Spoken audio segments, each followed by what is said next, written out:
এটি হচ্ছে বিখ্যাত ২০০ বছরের ঐতিহ্যবাহী শ্যামবাজার ফেরিঘাট। আপনারা দেখতে পাচ্ছেন যে শ্যামবাজার ফেরিঘাট কিন্তু আগের মতোই ব্যস্ত আছে। মানুষ সেখান দিয়ে কেরানীগঞ্জ থেকে বা নদীর ওপারে যারা বুড়িগঙ্গার ওপারে থাকেন তারা নিয়মিত যাতায়াত করছেন।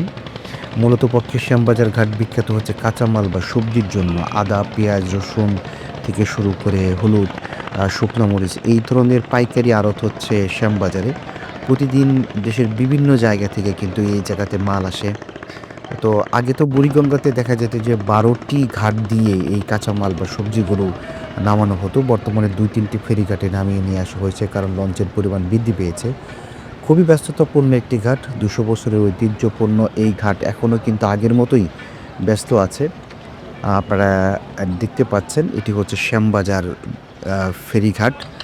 মূলত পক্ষে কেরানীগঞ্জ এখন মূলত পক্ষে সবচেয়ে বেশি ব্যবহার করা হয় যেহেতু এখন পণ্য আনা-নেওয়া বা পরিবহনের মে আ ব্যবস্থা কম। এখন সবচেয়ে বেশি ব্যবহৃত হয় হচ্ছে যারা নদীর ওপারে থাকে তাদের পারাপারের জন্য।